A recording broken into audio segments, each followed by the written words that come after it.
Today's video will solve all the questions from those curious people who are wondering what is going on with that mysterious ship moored at the end of the Palatka City Pier. We begin with a personal top-to-bottom tour by Mark Rinaman, president of the National Caravan Stage Company, and later we will get a chance to meet his beautiful bride, Lisa Rinaman, who will share with us what the vision is for the future of the amazing Amara Zee. So Mark, again, thank you so much for inviting me on board. Tell me about your role with. So I've been the U.S. nonprofit president since about 2002, and originally it's set up with two different nonprofits, one in Canada and one down here. 2014, we moved the boat down here, and it's a U.S. flag boat now instead of Canadian. Originally it was Canadian built and flagged up there. The founders were Paul Kirby and Adriana Kelder, and they are a force of nature. You know, they operationalize concepts that you just wouldn't ever believe people could pull off, and this is one of them. So Mark, help me to understand, is this a U.S. company, or is this more of a Florida-based company? Roger. The ship is owned by the National Caravan Stage Company, which is a Florida nonprofit, and we have been around for about 30 years, 25 years, and been operating when the ship's in the United States. The Florida nonprofit has been basically managing all the different issues in terms of tours, and it's now a U.S. flag boat, and we're going to home port it in Jacksonville. Okay, so tell me, give me a little history of the vessel. What was its original purpose? How was it used? Where was it used?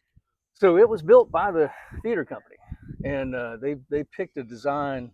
They modeled it after the Thames sailing barge because it allows you to get into really shallow areas. This is only a 3.5-foot draft vessel, and so you can get into small towns and river systems and all that. And they built it from the keel up, though, to be a theater ship, a tall ship theater. And is also, as I understand it, it's a flat-bottom steel hull. Correct. Right. So that would have enabled it historically to travel up and down the Thames River.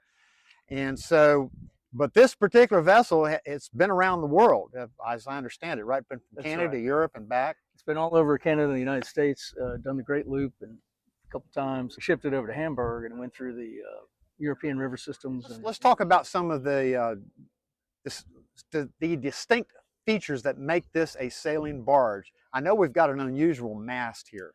Yeah, the mast is designed, you know, back in the old days, they didn't have drawbridges, so you had to kind of lower the mast to get under them. So this is designed so you can lower the mast from, you know, fully extended, it's 90 feet. You can pull it down to about 15 to 17, somewhere in that range. And that gets us, we just tested this under the Shands Bridge, and we're able to hit pretty much everywhere in the St. Johns River system. Back to the mast, but that's that unusual, what do you call it? I'm not a sailor. Yeah, it's a spreet boom. One of the more unique features of a sailing barge, correct? And it also had a secondary purpose. Yeah, it's you know, it's a boom for the sails, but it's also, we use it as a crane. And historically, that's what they would do. They'd use that as a crane to move cargo on and off. Cool. And it's very useful for moving the big theater stuff. I looked at some old photographs of sailing barges on the Thames, and I guess one of the other distinct features is that they had kind of a rust-colored sail. Roger. Yeah. They'd so originally they would take brick dust and urine and all kinds of, you know, different binders and paint the canvas to waterproof it. Well, to waterproof it and also UV protect it. So okay. Get destroyed. So that's why they're red traditionally. Yeah, but in the past I've seen there were circus acts, there were acrobats off the mast. I mean, I describe it as easiest way for me to do it is describe it as Cirque du Soleil on a ship. Had very similar. Matter of fact, some of the alumni from the National Caravan Stage Company are involved with the Cirque du Soleil here in Orlando. The intent is to, you know, we were going to spend the first year just getting the boat, you know, to the point where we can operate it ship shape, so to speak. That's right. Okay. And, so we don't, you know, we reduce the risk of running into bridges and things like that. Well, you don't, so, you know, you don't want that. So the moment that I've been waiting for, and I think perhaps the viewers, is, can you give me a tour of the Absolutely. vessel? All right. Absolutely. Well, let's go. All right. Well, Bob, we're going to start off with the stage. This is the Caravan Stage Company, and so the main attribute of this boat is this stage. We can do theater productions and concerts, and we've had meetings and all kinds of different, you know, events on here. This wood is it's a northwestern cypress that they have up there, the northwest Canada, and Vancouver is where the boat was before we brought it down here, and it's about 40 by 15. Now, you had an event here about a week ago, didn't you? Sure, we had about 15 musicians up here. We were doing an acoustic jam.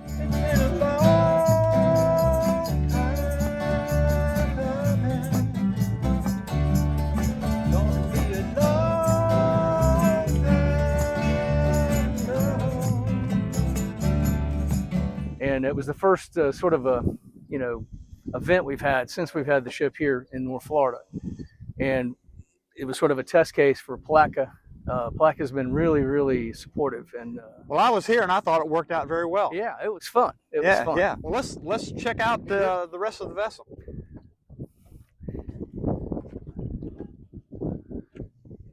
So this is the chart house, and this is where all the navigation and instruments and all that are.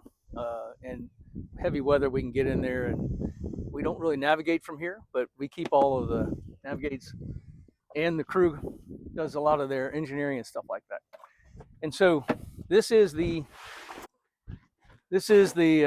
really the only way to drive this thing. You can see a rudder back here, but fundamentally we use it has twin 120s Perkin diesels, and we use those basically for maneuvering, and we can get it up to about 7 knots. But this is what we use to drive it once the engines are at about 1700. So let me ask, how nimble is this vessel, or is it not nimble at all? It is, there's lots of ways to describe this, but nimble is not one of them. It's a, once you get it pointed in one direction, it doesn't necessarily want to stay there. So there's a lot of correction that has to happen. Gotcha. And it takes a while to learn how to helm this, because to the point where you just can't talk to anybody while you're doing it. And so how did you feel the first time you had to go through bridge fenders? It was terrifying. Yeah. I mean, literally, we were.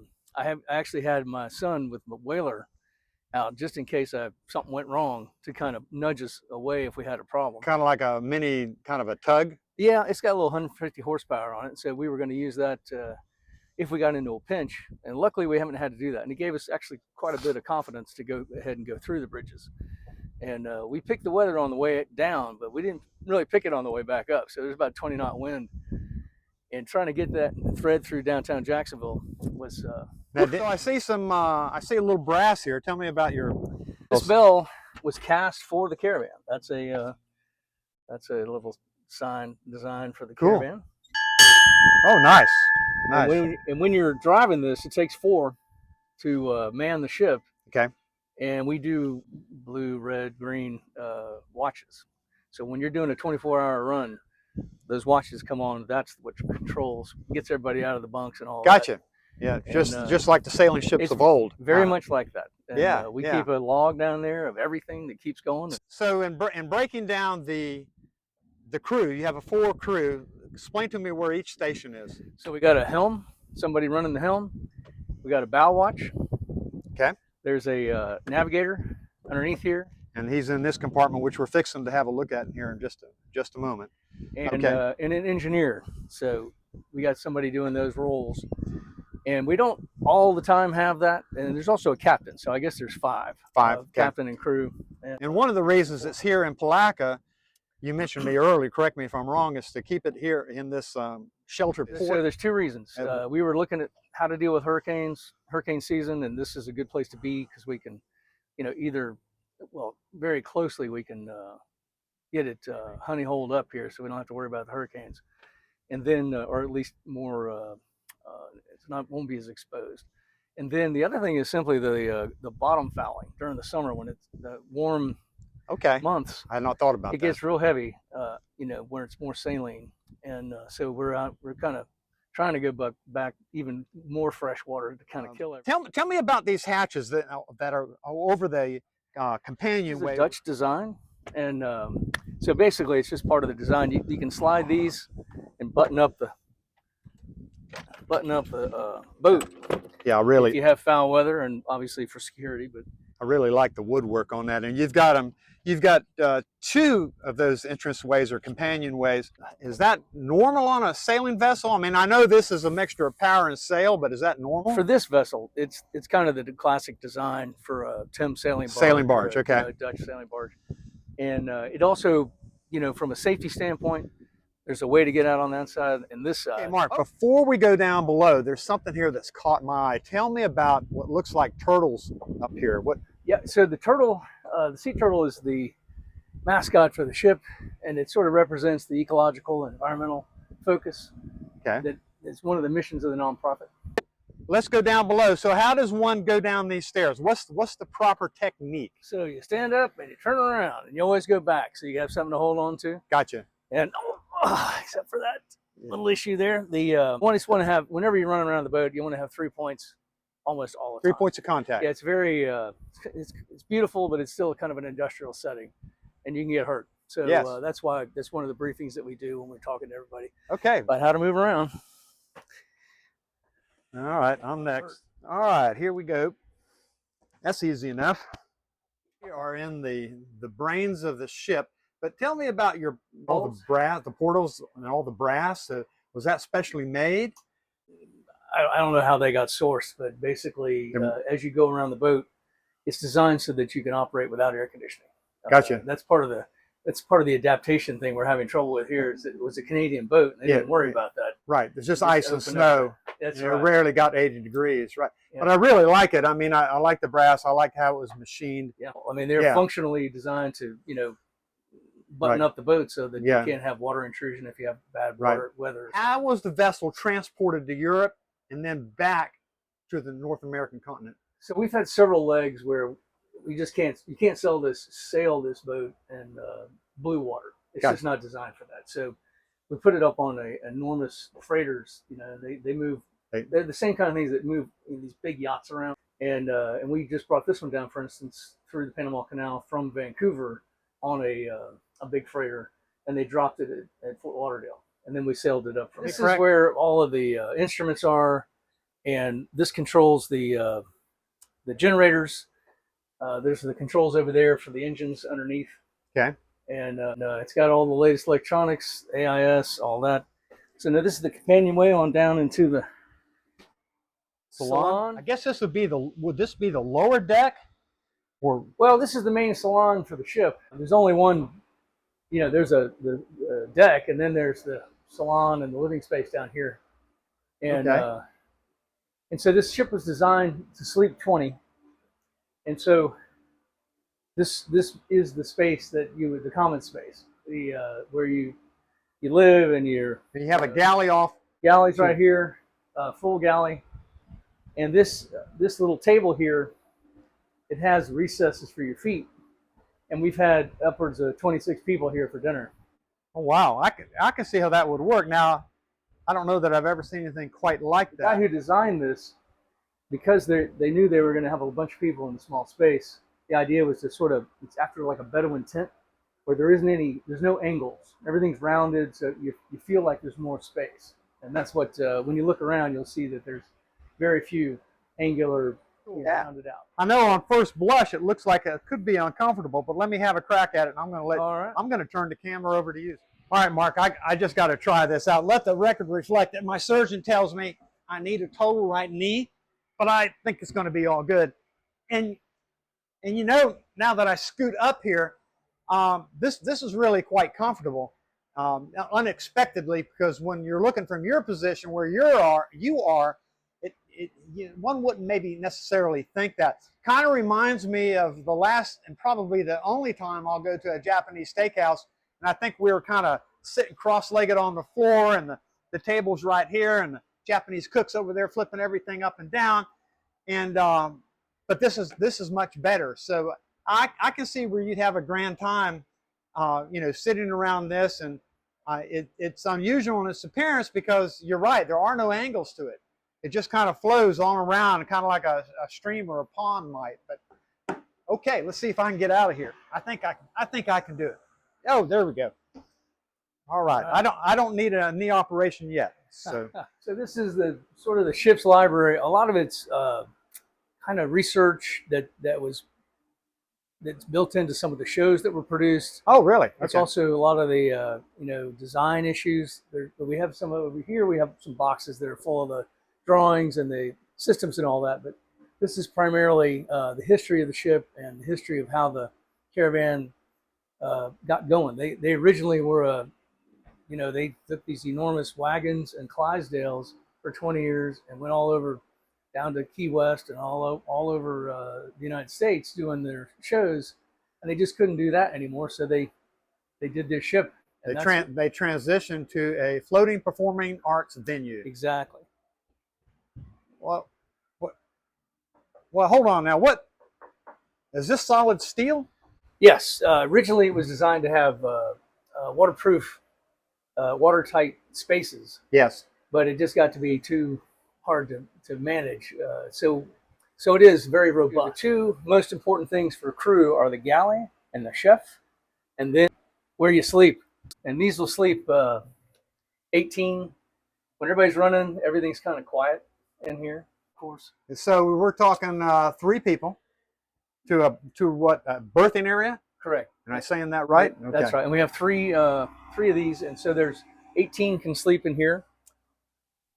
Okay, so Mark, tell me, these look like theater lights. Tell me about these theater lights. Looks like you've got maybe a couple dozen. Yeah, so earlier we talked about the Spreet boom. And, yes. So what happens is, above you, this is a hatch. It's a cargo hatch. We can lift that out, use the Spreet boom to lift this out, which is a lighting truss. Oh, the whole pole with it's a horizontal pole with the theater lights on it. Exactly. And just to give everybody another view how it looks going down into the vessel.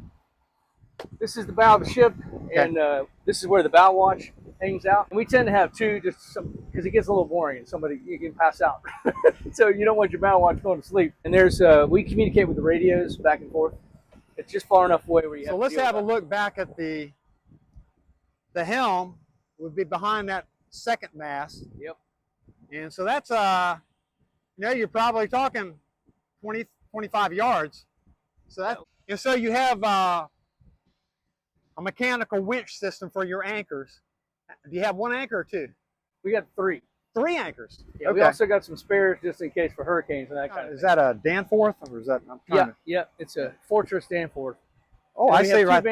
We have 2 Danforths on the back for emergency.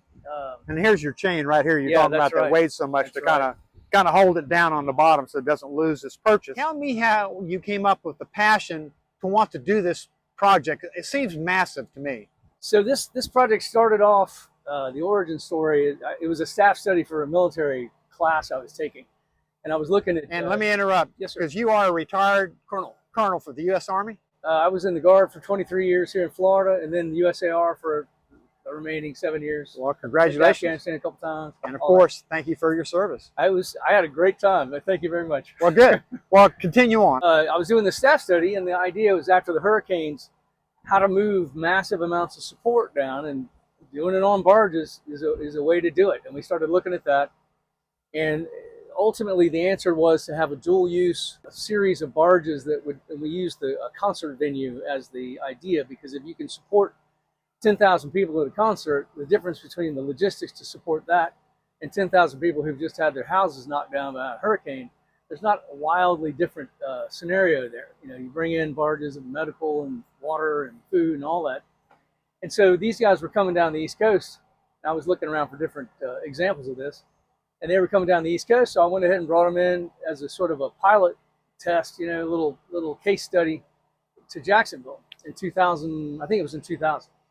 And we did a show down there next to the Main Street Bridge, and it worked out great. And at the end of the day, what ended up happening is we got to be good buddies, and they needed somebody to be a U.S.